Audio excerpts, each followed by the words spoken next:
2019 October 25 தமிழ்நாட்டின் ஒரு சிறிய கிராமம். சாதாரணமாக தொடங்கிய அந்த மாலை சில நிமிடங்களில் இந்தியா முழுவதையும் பதற வைத்த ஒரு சம்பவமாக மாறியது. ஒரு 2 வயது சிறுவன் ஒரு ஆழ்துளை கிணற்றுக்குள் விழுந்தான். அதன் பிறகு தொடங்கியது 80 மணி நேர மரணத்துடனான போராட்டம். ஆனால் இந்த கதையில் மிகப்பெரிய மர்மம், குழந்தையை காப்பாற்ற எல்லா நவீன தொழில்நுட்பங்களும் இருந்தும் ஏன் அவனை உயிருடன் மீட்க முடியவில்லை?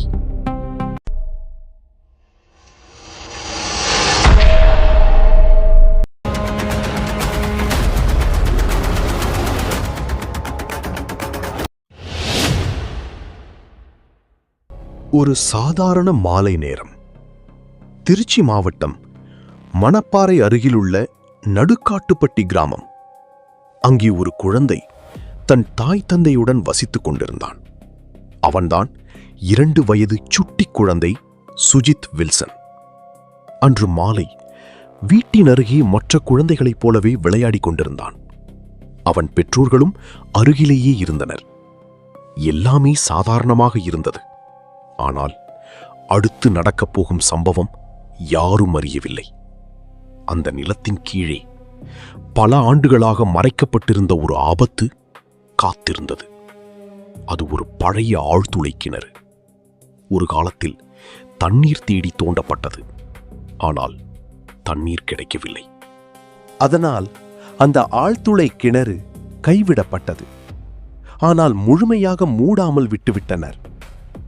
அப்பொழுது யாருக்கும் தெரியவில்லை, நாம் அலட்சியமாக கைவிட்ட ஒன்று ஒரு கொடூர சம்பவத்திற்கு காரணமாக போகிறது என்று.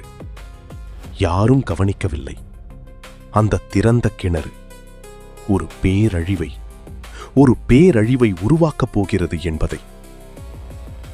மாலை நேரம். அந்த சுட்டி குழந்தை விளையாடிக் கொண்டிருந்தான். அடுத்த சில வினாடிகளில் யாரும் எதிர்பார்க்காத விஷயம் நடந்தது. திடீரென்று அந்த குழந்தையை காணவில்லை. பெற்றோர்கள் பதறி தேட ஆரம்பித்தனர். நீண்ட நேரமாகியும் குழந்தை கிடைக்கவில்லை. அப்பொழுது அருகில் உள்ள ஒரு இருட்டு குழிக்குள் இருந்து ஒரு அழுகை சத்தம் வந்தது. அப்போதுதான் உண்மை தெரிந்தது. அந்த அப்பாவி குழந்தை கவனிக்காமல் விட்ட அந்த ஆழ்துளை கிணற்றுக்குள் விழுந்து விட்டான் என்று. அந்த விஷயம் தெரிந்தவுடன் கிராம மக்கள் அனைவரும் ஓடி வந்தனர். அனைவரும் கிணற்றுக்குள் பார்த்தனர். அந்த இருட்டு குழிக்குள் இருந்து அந்த பிஞ்சு குழந்தையின் அழுகை சத்தம் கேட்டது. அவன் உயிருடன் தான் இருந்தான். அந்த ஒரு விஷயம் மட்டுமே அனைவருக்கும் நம்பிக்கையை கொடுத்தது. உடனே அந்த மக்கள் தீயணைப்பு படைக்கு தகவல் கொடுத்தனர். தகவல் அறிந்த தீயணைப்பு படையினர் விரைவாக வந்தனர். அவர்கள் உடனே மீட்பு பணிக்கான வேலைகளை ஆரம்பித்தனர். கயிறுகள் இறக்கப்பட்டன. கேமராக்கள் அனுப்பப்பட்டன. முதலில் குழந்தை சுமார் 26 அடி ஆழத்தில் சிக்கியிருந்தான். மீட்பு குழுவினர் சிறிது நம்பிக்கையுடன் இருந்தனர். இன்னும் சில மணி நேரங்களில் குழந்தையை வெளியே கொண்டு வந்து விடலாம் என்று. ஆனால் அவர்களுக்கு தெரியாத ஒரு பிரச்சனை இருந்தது. ஆழ்துளை கிணறு மிகவும் குறுகலாக இருந்தது. குழந்தை உடலை நகர்த்த முடியவில்லை. ரெஸ்கியூ டீம் முயற்சிகள் தோல்வியடைந்தன. பிறகு சிறிது நேரத்தில் அனைவரையும் அதிர்ச்சி அடைய வைத்த விஷயம் நடந்தது. அந்த குழந்தை ஆழ்துளை கிணறு உள்ளே இன்னும் கீழே சரிய தொடங்கியது. 26 அடி, 40 அடி, 60 அடி. கொஞ்சம் கொஞ்சமாக அந்த குழந்தை கீழே சென்று கொண்டிருந்தது. இறுதியில் 80 அடிக்கும் மேல் சென்று விட்டான். ஒவ்வொரு நிமிடமும் அவனை மீட்பது கடினமாகிக் கொண்டே சென்றது. தமிழ்நாடு முழுவதும் மக்கள் அனைவரும் காத்திருந்தனர். செய்தி சேனல்கள் நேரலையாக ஒளிபரப்பின. சமூக வலைத்தளங்களில் ஒரே செய்தி, சுஜித்தை எப்படியாவது காப்பாற்றுங்கள் என்று. பொதுமக்கள் அனைவரும் பிரார்த்தனை செய்தனர். கிராமம் முழுவதும் தூங்கவில்லை. ஆயிரக்கணக்கான மக்கள் மீட்பு பணியை ஏக்கத்துடன் நீரில் பார்த்து கொண்டிருந்தனர். ஆனால் நேரம் மட்டும் வேகமாக ஓடிக்கொண்டிருந்தது. NDRF, தீயணைப்புத்துறை, ONGC நிபுணர்கள் என பல்வேறு மீட்பு குழுக்கள் அனைவரும் சம்பவ இடத்திற்கு வந்தனர். புதிய திட்டம் ஒன்று உருவாக்கப்பட்டது. குழந்தை இருக்கும் இடத்திற்கு பக்கத்தில் ஒரு பெரிய குழி தோண்ட வேண்டும். பிறகு அங்கிருந்து கிடைமட்ட சுரங்கம் அமைத்து அவனை அடைய வேண்டும் என்று. இந்த திட்டம் கேட்க எளிதாக இருந்தது. ஆனால் நிலத்திற்கு கீழே கடினமான பாறை இருந்தது. இதனால் துளையிடும் இயந்திரங்களால் வேலையை சீக்கிரம் முடிக்க முடியவில்லை. ஒவ்வொரு அடிக்கும் நேரம் வேகமாக நகர்ந்து கொண்டிருந்தது.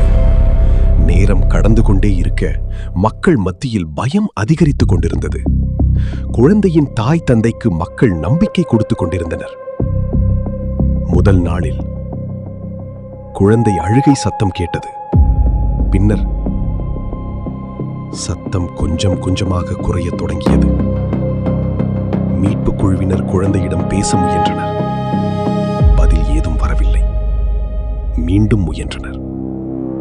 மீண்டும் அமைதி மட்டுமே பதிலாக கிடைத்தது. இந்த அமைதி அங்கே இருந்த அனைவரையும் பயத்தின் உச்சிக்கு கொண்டு சென்றது. குழிக்குள் குழாய் மூலம் ஆக்சிஜன் அனுப்பப்பட்டது. கேமராக்கள் அனுப்பப்பட்டன. ரோபோக்களும் பயன்படுத்தப்பட்டன. ஆனால் உறுதியான தகவல் ஏதும் கிடைக்கவில்லை. அனைவரின் மனதிலும் ஒரே ஒரு கேள்வி மட்டும் ஓடிக்கொண்டிருந்தது. சுஜித் இன்னும் உயிருடன் இருக்கிறானா என்று. நம்பிக்கை மெதுவாக மறையத் தொடங்கியது. 48 மணி நேரம், 60 மணி நேரம், 72 மணி நேரம் என நேரம் மட்டும் நகர்ந்து கொண்டிருந்தது. ஒவ்வொரு மணி நேரமும் நம்பிக்கையை குறைத்தது. ஆனால் யாரும் முயற்சியை கைவிடவில்லை. மீட்பு பணியாளர்கள் தொடர்ந்து வேலை செய்தனர். பெற்றோர்கள் நம்பிக்கையுடன் தொடர்ந்து கடவுளை வேண்டினர். மொத்த தமிழ்நாடும் தொடர்ந்து பிரார்த்தனை செய்தது. ஆனால் இயற்கை வேறு ஒரு முடிவை எடுத்தது. அக்டோபர் 29, 80 மணி நேரத்திற்கு மேல் நேரம் கடந்திருந்தது. அதற்கு பிறகு பல போராட்டங்கள் நடத்தும் முயற்சி பலனளிக்கவில்லை. மீட்பு குழுவினர் ஒரு வேதனையான தகவலை வெளியிட்டனர்.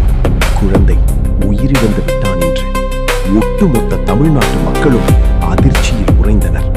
அந்த குழந்தையின் பெற்றோருக்கு உலகமே அவர்களை விட்டு சென்றது போல் இருந்தது. அதன் பிறகு அந்த பிஞ்சு குழந்தை உடல் மட்டுமே வெளியே எடுக்கப்பட்டது. அந்த அறிவிப்பு வெளியான சில நிமிடங்கள் முழு தமிழ்நாடும் சோகத்தில் மூழ்கியது. அன்றைய தினம் மொத்த தமிழ்நாட்டிற்கும் ஒரு கருப்பு தினமாக மாறியது. குழந்தை மரணத்திற்கு காரணம் யார்? ஆழ்துளை கிணறா? அலட்சியமா? பாதுகாப்பு விதிகளை பின்பற்றாதவர்களா? இந்த கேள்விகள் இன்னும் பலரின் மனதில் இருக்கின்றன. ஒரு விஷயம் மட்டும் உறுதி. அந்த கிணறு சரியாக மூடப்பட்டிருந்தால் இந்த சம்பவம் நடந்திருக்காது. ஒரு 2 வயது குழந்தை 88 அடி இருளுக்குள் மறைந்தது. 80 மணி நேரம் ஒரு மாநிலம் முழுவதும் நம்பிக்கையுடன் காத்திருந்தது. ஆனால் சில நேரங்களில் மனிதர்களின் மிகப்பெரிய எதிரி இயற்கை அல்ல, அலட்சியம்.